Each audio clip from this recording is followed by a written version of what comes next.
देखिएगा अपने भौतिक प्रदेश चल रहे थे, उसमें अरावली पर्वतमाला अपनी कंप्लीट हो गई थी और थारका मरुस्थल कंप्लीट हो गई। आज बचे हैं दो छोटे छोटे भौतिक प्रदेश, वो कौन कौन से देखिएगा। एक तो अपना हाड़ौती का प्रदेश या फटार, और ये पूर्वी मैदानी प्रदेश। तो आज अपन की क्लास में इन दोनों की चर्चा करेंगे, हाड़ौती का फटार और पूर्वी मैदान, इन दोनों की चर्चा करेंगे, ठीक है ना। पूर्वी मैदान और ये हाड़ौती प्रदेश, ठीक है ना, इन दोनों की आज चर्चा करेंगे। अपनी कल की क्लास में थार का मुझसे कंप्लीट हो गया था, ठीक है ना। देखिएगा मैं इसके बात और बताना चाहूंगा, कल थोड़ी बहुत चर्चा की थी, एक बार और देखना। कौन सी लाठी सीरीज, उसकी बात करूंगा एक बार वापस। देखिएगा लाठी सीरीज, ये इंपोर्टेंट है, वापस एक बार समझते हैं इसको। देखिएगा ये लाठी सीरीज क्या है। मैंने बताया कि ये जो जमीन के अंदर कौन सी नदी बह रही है, ये सरस्वती नदी जमीन के अंदर अभी भी बह रही है, ठीक है ना, अंदर।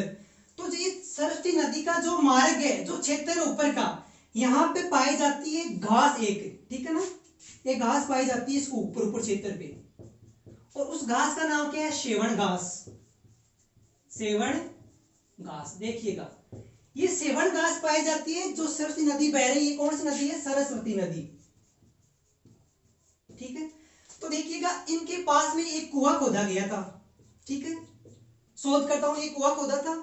उससे क्या हुआ, बहुत ही ज्यादा मतलब मीठा जल निकला उस कुएं से मरुस्थल के अंदर, ठीक है ना। तो मरुस्थल के अंदर एक मीठा जल स्रोत मिलने का बहुत ही बड़ी बात है। मरुस्थल में जल का स्रोत कोई है नहीं, फिर भी यहाँ मीठा स्रोत मिल गया।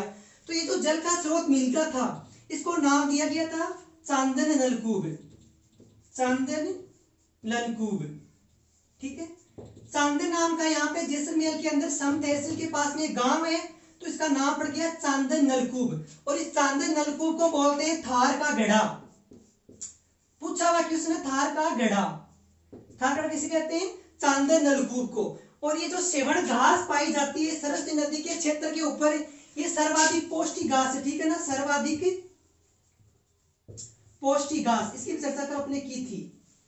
पशुओं के लिए सर्वाधिक पौष्टिक घास है। ये भी थार की एक जो शब्दावली, इसके बारे में आपको ध्यान रखना है, काफी इंपॉर्टेंट है। 3-4 क्वेश्चन बनते हैं लगभग छोटे छोटे, कोई सा भी आपको क्वेश्चन पूछ सकता है, इसके बारे में ध्यान रखना है। कल थोड़ी सी चर्चा की थी, आज पूरी चर्चा कर ली। चलो अब बात करते हैं पूरी मैदानी क्षेत्र और हाड़ौती प्रदेश की। ये दोनों छोटे छोटे प्रदेश है। देखिएगा 3 नंबर की बात करूं तो अपना है हाड़ौती प्रदेश। हाड़ौती प्रदेश, देखिएगा समझिएगा। जब अपन ने ये जो भौतिक प्रदेश पढ़ना स्टार्ट किया था, तो शुरू में अपने 3 डायग्राम समझे थे। एक तो पृथ्वी की प्रारंभिक स्थिति, दूसरा डायग्राम कौन सा था, प्री कैम्ब्रियन काल वाला डायग्राम था, जिसमें एक तरफ तो क्या हुआ था, ज्वालामुखी विस्फोट हुआ था, और इधर क्या हुआ था, भूगर्भीय हलचल हुई थी। और तीसरा डायग्राम अपना तो वो विवेक सिद्धांत वाला था, उसको छोड़ो आप। तो जो दूसरा डायग्राम था, उस डायग्राम में ज्वालामुखी विस्फोट हुआ था, उसी से क्या निकला, लावा निकला। और वो लावा जम करके किसका निर्माण हुआ, हाड़ौती के पठार या मालवा के पठार या भारत के दक्षिणी जो पठारी क्षेत्र उसका निर्माण हुआ था, ठीक है। और ये किसका अवशेष हो गया, देखिए उसमें देखा था अपने, एक बार फिर समझने की कोशिश करना। ये पृथ्वी थी, ठीक है ना। तो देखिएगा एक लैंड तो यहाँ था, एक लैंड यहाँ था। ये लैंड कौन सा था, अंगारा लैंड, अंगारा लैंड, ठीक है। और ये तो कौन सा, गोंडवाना लैंड।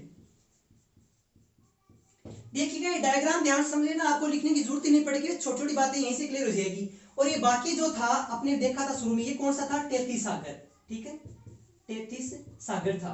देखिएगा ये जो अंगारा लैंड है, अपनी बात की, इसका राजस्थान के अंदर कोई अवशेष है ही नहीं, तो इसको छोड़ो आप। बात करते हैं गोंडवाना लैंड की।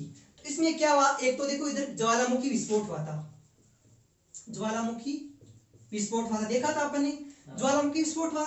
और इधर क्या हुआ, भूगर्भीय हलचल हुई थी, ठीक है, भूगर्भीय हलचल हुई थी। तो देखिएगा अपन ने देखा था ज्वालामुखी विस्फोट होने से क्या हुआ, इसके अंदर से लावा निकला, और वो लावा क्या हुआ, जमता गया जमता गया। और उसके जमने से क्या हुआ, अपना जो हाड़ौती का क्षेत्र है, ये हाड़ौती का क्षेत्र, या बोल सकते हो जो मालवा का एमपी में पठार है, या बोल सकते हो पूरे भारत के अंदर जो दक्षिणी वो क्या प्रायद्वीपीय पठार है, उसका निर्माण हुआ था। तो ये है वो गोंडवाना लैंड का अवशेष, जो क्या हाड़ौती क्षेत्र वर्तमान में यहाँ जाना जाता है। ये बारे में ध्यान रखना है। जो ये भूगर्भीय हलचल हुई थी, इससे तो अरावली पर्वतमाला निर्माण हुआ था, अपने स्टार्टिंग में बात कर ली थी, ये तो अलग से आपको ध्यान रखना है। चलो अब इसके बारे में 2-3 बातें हैं, वो समझ तो ली, लिख भी लेते हैं, लिखने से अपन को याद हो जाता है और समझ में आ जाएगी। देखिएगा वो 3-4 पॉइंट कौन कौन से हाड़ौती के प्रदेश से संबंधित, उनको मैं यहाँ लिख रहा हूँ, आप समझने की कोशिश करना। देखिएगा सबसे पहली बात तो ये कि जो आपको पूछिए कि हाड़ौती का प्रदेश किसका अवशेष है, तो देखिएगा ये है गोंडवाना, गोंडवाना लैंड का अवशेष। ठीक है, डायग्राम से ऑटोमेटिक याद आ रहा है, वहीं डायग्राम यहाँ गोंडवाना लैंड का अवशेष हो गया, गोंडवाना लैंड से इसका विस्फोट हुआ था। दूसरी बात देखिए, मैं बात करूं इसके निर्माण की, आपको पूछे कि जो हाड़ौती का प्रदेश है इसका निर्माण हुआ कैसे था, तो निर्माण के बारे में देखिएगा, आप ध्यान रखना निर्माण कैसे हुआ इसका। देखिएगा ज्वालामुखी विस्फोट हुआ, वो लावा निकला, लावा वापस ठंडा हो गया, तो बेसाल्ट चट्टानों का मतलब निर्माण हुआ था, और उन्हीं बेसाल्ट चट्टानों से क्या हुआ, हाड़ौती प्रदेश का निर्माण हुआ। तो देखिएगा ज्वालामुखी, ठीक है पूरी लाइन लिख रहा हूं, देखिएगा गोंडवाना लैंड में, ठीक है गोंडवाना लैंड का तो अवशेष है ही ना, तो गोंडवाना लैंड के, ठीक है ज्वालामुखी विस्फोट से, ज्वालामुखी विस्फोट से निकले लावा, निकले लावा, ज्वालामुखी विस्फोट से निकले लावा के ठंडा होकर जमने से, ठंडा होकर जमने से बेसाल्ट चट्टानों का निर्माण हुआ था। ठीक है, बेसाल्ट चट्टाने, ये इंपॉर्टेंट है, बेसाल्ट चट्टाने। अक्सर पूछ सकते हैं कि हाड़ौती प्रदेश का निर्माण किन चट्टानों से हुआ था, तो बेसाल्ट चट्टानों से। अगर क्वेश्चन बनता है हाड़ौती प्रदेश से, तो एकमात्र यही क्वेश्चन लगता है मुझे तो, कि पूछे तो यही पूछ सकता है कि किन से हुआ था, और एक क्वेश्चन बनता है कि किसका अवशेष है, तो गोंडवाना लैंड का। तो देखिए ठंडा होकर जमने से बेसाल्ट चट्टानों से, चट्टानों से निर्माण, से निर्मित या निर्माण। ठीक है, देखिएगा हर प्रदेश की अपन ने बात की थी, कौन कौन जिले, कौन से जिले प्रदेश में आते हैं, तो इसकी बात करते हैं, इसमें कौन कौन से जिले आते हैं। तो देखिएगा हाड़ौती प्रदेश है, तो हाड़ौती में 3 जिले तो वो कन्फर्म है, 4 जिले कोटा, बूंदी, बारा, झालावाड़, वो 4 जिले तो एक्यूरेट कन्फर्म है। 2 जिले इसमें आंशिक जिले भी आते हैं, वो कौन कौन से अपने, एक तो देखो ऊपर वाला भीलवाड़ा आंशिक रूप से आता है, और चित्तौड़गढ़ आता है। तो देखिए जिलों की बात करूं मैं तो कोटा, बूंदी, कोटा, बूंदी, बारा, झालावाड़, ठीक है झालावाड़, ये 4 जिले तो मुख्य रूप से आते हैं। वह आगे बात करूं वह, ठीक है ना, तो देखिएगा भीलवाड़ा, भीलवाड़ा और चित्तौड़गढ़, ये चित्तौड़गढ़ आंशिक रूप से आते हैं। ठीक है ना, आंशिक रूप से, कुछ इसके हिस्से आते हैं आंशिक रूप से। ठीक है, मुख्य तो 4 ही होगी, और यहाँ से रूप से इंद्र आते हैं। बेस हाड़ौती प्रदेश की बात इतनी ही बात है, ये 4 बात ही आपको ध्यान रखना है। पूछिए किसका अवशेष है, तो गोंडवाना लैंड का अवशेष बताना है आपको। निर्माण कैसे हुआ, तो गोंडवाना के अंदर ज्वालामुखी विस्फोट होने से जो लावा निकला, उसके ठंडा होकर जमने से, किससे जमने से, बेसाल्ट चट्टानों से निर्माण हुआ था। बेसाल्ट इंपॉर्टेंट चीज है, ठीक है ना। तो देखिएगा जिला पूछे, क्षेत्र पूछे तो कोटा, बूंदी, बारा, झालावाड़, वह।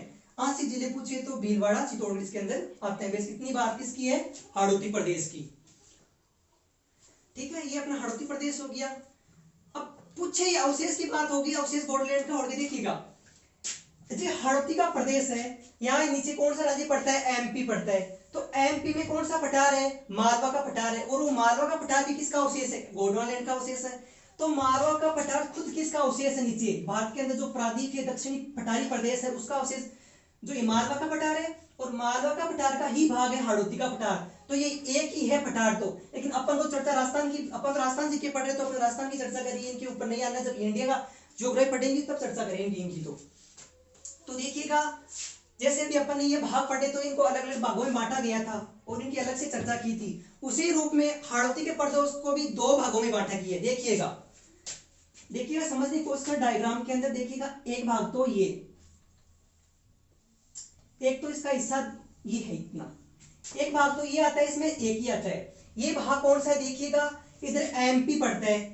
एमपी से एक नदी निकलती है, वो नदी कौन सी है, चंबल नदी। चंबल नदी या राजस्थान के अंदर भैंसरोड का चित्तौड़गढ़ का जो भाग है वहां प्रवेश करती है, और इधर से ये कोटा, सवाई माधोपुर, करौली, धौलपुर इधर बहती इधर चली जाती है। देखिएगा एक आसान से यहाँ जिला पड़ता है कौन सा अपना राजसमंद, ये अपना यह राजसमंद।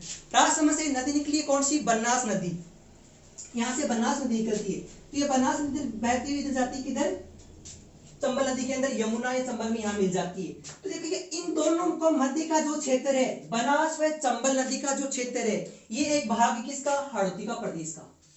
दूसरे पॉइंट की मैं बात करूं तो देखिएगा अपना जिला पड़ता है यहाँ पे कौन सा, बूंदी, यहाँ पे पड़ता है अपना बूंदी। और यहाँ कौन सा जिला है, सवाई माधोपुर, यहाँ सवाई माधोपुर। तो देखिएगा एक तो अपना बनास चंबल का जो मध्य का भाग है, ठीक है ना, वो हो गया। दूसरे की मैं बात करूं तो देखिएगा ये बूंदी और सवाई माधोपुर के अंदर जो पहाड़ी जो इलाका है, पहाड़ी पठारी क्षेत्र, वो है इसका भाग। तो ये दो इसके अलग अलग भाग है। देखिएगा पॉइंट्स के रूप में इसकी बात करें तो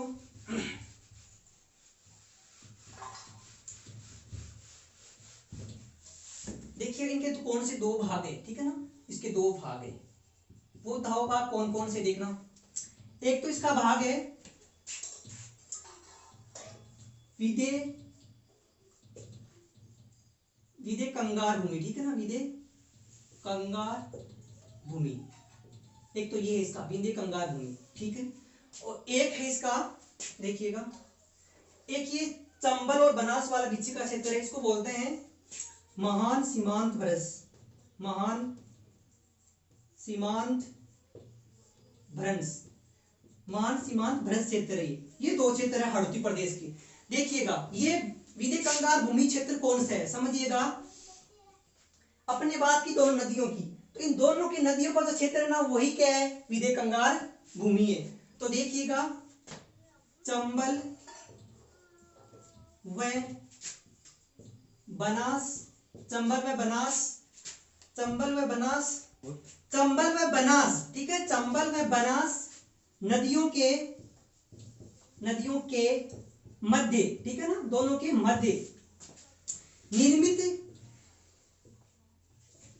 बलुआ पत्थरों से, ठीक है ना, बलुआ पत्थर, बलुआ पत्थर, चंबल व बनास नदियों के मध्य निर्मित क्षेत्र या जो क्षेत्र है, कौन क्षेत्र है, बलुआ पत्थर है वो ना, से निर्मित क्षेत्र, ठीक है ना, से निर्मित ऐसे बोल सकते हो आप, ठीक है। इतना ध्यान रखना है, मतलब चंबल और ये जो बनास है ना, इन दोनों नदियों की मध्य का क्षेत्र है बलुआ पत्थर से निर्मित है, मतलब इतना ध्यान रखना है, बलुआ पत्थर है। तो क्वेश्चन पूछेगा तो ये पूछ सकते हैं कि विदे कंगार भूमि किन मध्य क्षेत्र है, तो वो बोल सकते हो चंबल व बनास नदी के मध्य बलुआ पत्थर से निर्मित, ठीक है, ये आप बोल सकते हो। चलो इसकी एक ही बात है। आगे मैं बात करूं किसकी, महान सीमांत भ्रंश। तो ये महान सीमांत भ्रंश बूंदी व सवाई माधोपुर के मध्य जो पहाड़ी इलाका है वो क्या है, महान सीमांत भ्रंश। तो देखिएगा बूंदी व सवाई माधोपुर के सहारे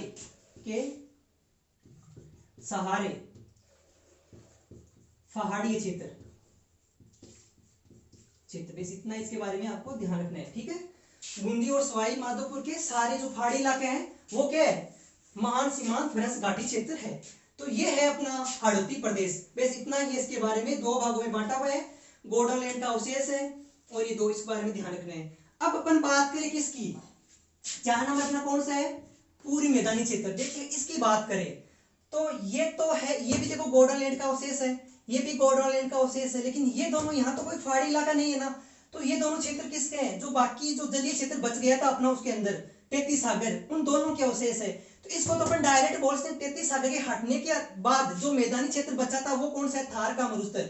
लेकिन इसका वर्तमान में नया रूप आ गया, कैसे, देखिए पूरी साइड बहुत सारी नदियां बहती है, जैसे चंबल है, बनास है, माही नदी का क्षेत्र है, गंभीरी, बाणगंगा, जो भी नदी है उनका क्षेत्र है, वो हर साल बहती रहती है और अपना नया क्षेत्र यहाँ लेकर के आ जाती है, मतलब नई मिट्टी बिछा देती है। तो इसका निर्माण तो जो नदियों से हुआ है, ठीक है ना, और इसका तो 33 सागर से है ही। तो अपन अब बात करेंगे पूरी मैदानी क्षेत्र, इसके बारे में बात करेंगे कि ये कितने भागों में बांटा गया है, कौन कौन जिले आते हैं और इनकी कौन कौन सी मुख्य बातें हैं। तो देखिएगा अपना भौतिक प्रदेश का ये लास्ट प्रदेश है और इस क्लास में आज अपना भौतिक प्रदेश कंप्लीट हो जाएगा, ठीक है ना। लगभग पूरा टॉपिक देखे तो अपन 2-2.5 घंटे क्लास है लगभग पूरी टोटल देखिए तो, ठीक है। तो देखिएगा लास्ट का अपना है पूर्वी मैदानी प्रदेश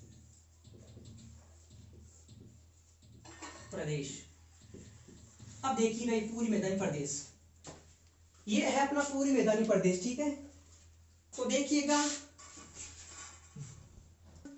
पूरी मैदान की बात करें तो डायग्राम में अपने अच्छे से देख लिया, नदियों से इसका निर्माण हुआ था। बस इतनी बात है, पूछ सकता है कि निर्माण किससे हुआ, किसका अवशेष है। तो देखिएगा पूरी मैदानी प्रदेश का निर्माण पूछे, अवशेष पूछे तो किसका है। देखिएगा सबसे पहला पॉइंट ये ध्यान रखना कि ये है किसका हिस्सा, ठीक है ना। तो ये है उत्तरी, जो भारत का उत्तरी मैदान है, तो ये उत्तरी मैदान है, इसका ही हिस्सा है, ठीक है ना। क्योंकि उत्तरी मैदान देखो गंगा यमुना जो ये सिंधु नदियां बहती है तो उसका मैदान है वो नदियां अपना जल बहा करके या गाद बिछाती है, तो वो गाद का ही तो हिस्सा है, कनेक्ट हुआ है यूपी से, तो ये उसी का हिस्सा है। तो अपन कह सकते हैं यह उत्तरी मैदानी प्रदेश का हिस्सा है। पहले बात तो ये बता सकते हैं अपन, ठीक है ना, हिस्सा है, ठीक है। अब देखिएगा इसका निर्माण हुआ किन किन से। चलो उत्तरी जो मैदानी प्रदेश है भारत का, उनका निर्माण तो वो जो भारतीय नदियां उनसे हुआ। इनके अंदर अपनी कौन कौन सी नदियां हैं जिनसे इस क्षेत्र का निर्माण हुआ था। तो देखिएगा इसका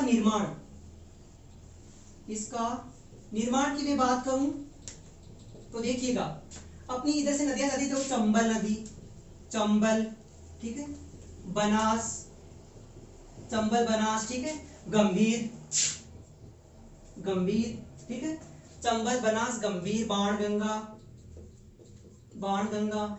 देखिएगा जो ये हाड़ौती का प्रदेश है उसका क्षेत्र तो यही है ना, देखिए डायग्राम देखना। लेकिन जो पूरी मैदानी क्षेत्र है इसका देखो ये हिस्सा इधर आता है, देखो ये यहाँ तक, इधर थोड़ा चित्तौड़गढ़, प्रतापगढ़, इधर बांसवाड़ा, डूंगरपुर तो नहीं है लेकिन बांसवाड़ा तक आता है इसका हिस्सा, ये पूरी मैदानी क्षेत्र ही है। तो यहाँ पर ये नदी बहती है, माही नदी जो कर देखा वो 2 बार काटती है, तो देखो बाणगंगा, माही, ठीक है। तो इसका निर्माण चंबल बनास गंभीर बाणगंगा माही नदियों के भाव क्षेत्र, बोल से नदियों के भाव क्षेत्र से हुआ, ठीक है ना, भाव क्षेत्र से, ठीक है। ये पॉइंट्स के बारे में आपको ध्यान रखना है। अब देखिए पूरे अंदर जिले कौन कौन से आते हैं ये बताने की तो कोई जरूरत ही नहीं, क्योंकि जो पूरे वाले देखो ये भरतपुर, धौलपुर, थोड़ा बहुत ये करौली, ठीक है, जयपुर, दौसा, टोंक, ये जिले किसके अंदर आते हैं, पूरी मैदानी क्षेत्र के अंदर आते हैं। तो ये हो गया अपना पूरी मैदानी क्षेत्र। इसके बारे में इतने ध्यान रखना है क्या, ये उत्तरी भारत के उत्तरी मैदानी प्रदेश का हिस्सा है, भारत के, ठीक है ना, भारत के उत्तरी मैदानी प्रदेश का हिस्सा है और इन नदियों से इसका निर्माण हुआ, इतनी बात ध्यान रखनी है इसके बारे में। अब देखिएगा अपना लगभग ये राजस्थान के जो भौतिक प्रदेश है वो कंप्लीट हो गए हैं। लास्ट में पॉइंट की बात करना चाहूंगा, इन भौतिक प्रदेशों में निवास करने वाली जनसंख्या, राजस्थान के कुल क्षेत्रफल का प्रतिशत, उनकी मैं डायग्राम से एक बात करना चाहूंगा, ठीक है। बाकी अपना भौतिक प्रदेश कंप्लीट हो गया आज की क्लास में। तो देखिएगा अब ये पॉइंट पे आपको ध्यान रखना है, साथ में पूछ सकते हैं। चलो छोटा सा क्वेश्चन तो देखना, डायग्राम बनाता हूं मैं भौतिक प्रदेश का। तो देखिएगा भौतिक प्रदेश,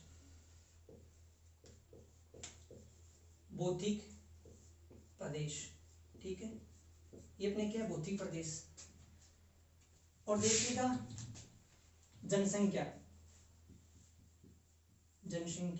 ठीक है, भौतिक प्रदेश और जनसंख्या, ठीक है, और क्षेत्रफल, ठीक है। तो देखिएगा समझिएगा डायग्राम से।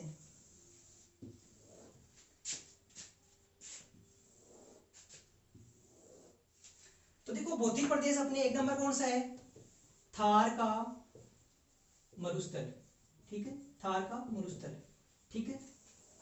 और 2 नंबर अपना कौन सा है, अरावली पर्वतमाला, ठीक है।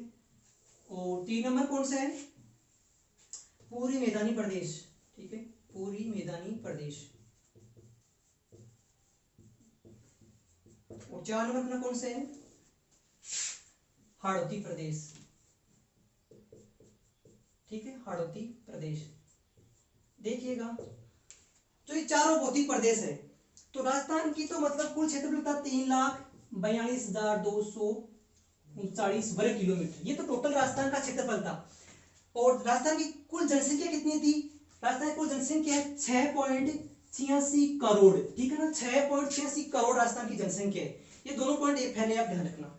अब बात करेंगे राजस्थान के संदर्भ में कि राजस्थान के क्षेत्रफल का एक भौतिक प्रदेश कितना क्षेत्रफल लिए हुए है, राजस्थान की जनसंख्या का एक भौतिक प्रदेश कितना क्षेत्र या जनसंख्या लिया हुआ है। तो देखिएगा थार के मरुस्थल की मैं बात करूं जनसंख्या के अंदर, तो देखिएगा जनसंख्या के अंदर बात करूं और क्षेत्रफल, तो थार का मरुस्थल का क्षेत्रफल है 61.11%, ठीक है, थार के मरुस्थल क्षेत्रफल 61.11%। देखिएगा मैं बात करूं अरावली पर्वतमाला के क्षेत्रफल की, तो देखिएगा अरावली पर्वतमाला क्षेत्रफल है 9%, ठीक है। और बात करूं पूर्वी मैदानी प्रदेश की इसका क्षेत्रफल कितना है, तो देखिएगा 23%, ठीक है ना, यह है पूर्वी मैदानी प्रदेश का क्षेत्र। देखिएगा हाड़ौती प्रदेश की बात करूं तो ये टोटल की 100 में से इतना हो गया, तो बाकी जो शेष है वो किसका रहेगा, हाड़ौती प्रदेश का। तो देखिएगा हाड़ौती प्रदेश का रहेगा लगभग अपना 6.89%, ठीक है ना, लगभग इतना रहेगा 6.89%। ये तो इनका क्षेत्रफल है अलग अलग भौतिक प्रदेश का। अब मैं बात करूं थार के मरुस्थल में जनसंख्या कितना प्रतिशत निवास करती है, तो देखिएगा 40% जनसंख्या थार के मरुस्थल के अंदर निवास करती है। मैं बात करूं अरावली पर्वतमाला की, तो क्षेत्रफल तो 9% जनसंख्या निवास करती है 10% अरावली पर्वतमाला में। मैं बात करूं पूर्वी मैदानी प्रदेश में, तो इसके अंदर क्षेत्रफल तो 23% है, जनसंख्या निवास करती है 39%, कितनी 39%। और जो ये अपना हाड़ौती प्रदेश है इसके अंदर क्षेत्रफल तो 6.89% और जनसंख्या करती है 11% निवास करती है। देखिएगा समझिएगा। अब क्वेश्चन यहाँ से कैसे पूछेगा, चलो मान लिया कोई नहीं पूछेगा कि थार में कितनी % जनसंख्या निवास करती है, क्या है ऐसा, तो चलो नहीं पूछेगा, वो ये पूछेगा। देखिएगा समझ पहले तो थार के मरुस्थल देखो क्षेत्रफल तो सर्वाधिक है 61% है लगभग, और जनसंख्या देखो कम निवास कर रही है, ठीक है। कारण क्या है, थार का मरुस्थल है, रेगिस्तानी मरुस्थल, ना यहाँ अच्छी वर्षा होती है, ना कोई नदियां है, कुछ नहीं है, ठीक है।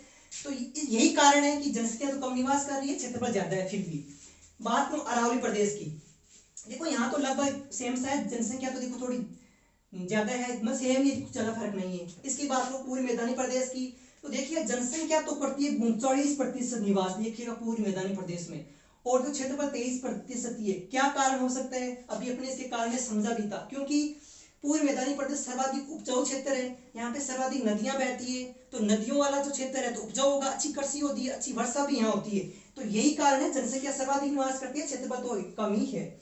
और हाड़ौती का प्रदेश तो पठारी इलाका है, तो वो सर ये सेम हो जाएगा। तो इनसे आपको मिलान वाला क्वेश्चन भी पूछ सकता है, ठीक है ना, और आपको खतन निष्कर्ष देकर भी आपको पूछ सकता है। अब एक पॉइंट लास्ट में बताना चाहूंगा इस टॉपिक के अंदर, जो इंपॉर्टेंट है, क्वेश्चन बन ही जाता है लगभग, कहीं ना कहीं घुमा फिरा के सीधा भी पूछ सकता है, क्यों ना कि वो खतन से भी पूछ सकता है, कैसे भी पूछ सकता है। देखिएगा क्या इन्हीं की बात होना कि सामने बात कर रहा हूं मैं, देखिएगा, ठीक है ना, इनके सामने सीधा सीधा क्वेश्चन बनेगा, सीधा सीधा कैसे। थार का मरुस्थल आपको पूछेगा, थार का मरुस्थल किसका अवशेष है, सीधा सा बताना है, किसका, टेथिस सागर का, टेथिस सागर का, सीधा सा बताना है। पूछिए किसका अवशेष है, टेथिस सागर का। पूछिए अरावली पर्वतमाला किसका अवशेष है, किसका हिस्सा है, तो आपको सीधा सा बताना है गोंडवाना लैंड का, गोंडवाना लैंड का, ठीक है। आपको पूछे कि पूर्व मैदानी क्षेत्र है, ये किसका हिस्सा है, तो आपको सीधा सा बताना है किसका है, टेथिस सागर का, टेथिस सागर का, ठीक है। और पूछे कि अपना हाड़ौती क्षेत्र किसका अवशेष है, तो गोंडवाना लैंड का, गोंडवाना लैंड का। देखिए कंफर्म कर लेना, जो ये गोंडवाना लैंड है, तो देखा था गोंडवाना लैंड से एक बार तो क्या हुआ था, विस्फोट हुआ था, एक बार भूगर्भ भी हलचल हुई थी, इन्हीं दोनों का निर्माण हुआ था, देखा था। देखिएगा टेथिस सागर का अवशेष है। तो अब आप कंफ्यूज होना कि अभी सिर्फ आप बात कर रहे थे कि इनका निर्माण नदियों से हुआ है, ऊपर का जो मैदानी प्रदेश से हुआ है, ठीक है, उनका निर्माण तो ये जो मैदानी क्षेत्र से निर्माण हुआ है ये तो वर्तमान की बात है, वर्तमान नदियां बह रही है, लेकिन पहले शुरू में तो क्षेत्र किसका था, टेथिस सागर का है ना, ये हटने से इसका निर्माण हुआ था। तो ये जो थार का मरुस्थल और पूरी मैदानी जो समतल मैदानी क्षेत्र है उसका निर्माण तो टेथिस सागर से हुआ है, और जो ये पहाड़ी इलाका जो भी है ये किसके हुआ है, हाड़ौती का पठार और जो अरावली, इसका निर्माण हुआ है गोंडवाना लैंड से। ये था अपना पूरा टॉपिक, को कौन सा, राजस्थान के भौतिक प्रदेश कंप्लीट हो चुका है, ठीक है। ये अपना था लगभग भौतिक प्रदेश। और एक बात वो आप पूछे थार के मरुस्थल के बारे में आपको कि मतलब इसका निर्माण किस युग में हुआ था। तो देखिएगा इसका युग पूछिए तो कार्बोनिफेरस युग था एक, ठीक है ना। जैसे प्री कैम्ब्रियन काल था, जैसे पृथ्वी प्रारंभिक स्थिति थी, तो प्री कैम्ब्रियन काल के टाइम एक युग चला था, वो है कार्बोनिफेरस, ठीक है ना। देखिएगा कार्बोनिफेरस फेरिस ये युग था, इसके समय इसका निर्माण होता है। ये बात आप पूछी भी बता देना, ठीक है। अब ये आपका कंप्लीट हो गया क्या, राजस्थान के बौद्धिक प्रदेश, ठीक है ना, ये आज का कंप्लीट हो गया है। अब इनसे एक क्वेश्चन बाहर नहीं जाएगा, लगभग जो बातें थी कंप्लीट, एक एक पॉइंट अपने हर बौद्धिक प्रदेश के डायग्राम से देखा था, डायग्राम से याद किया, समझा। एक बार आपको समझ नहीं आया तो पूरी वीडियोस वापस देख लेना, समझ में आएगा। तो ठीक है, थैंक यू।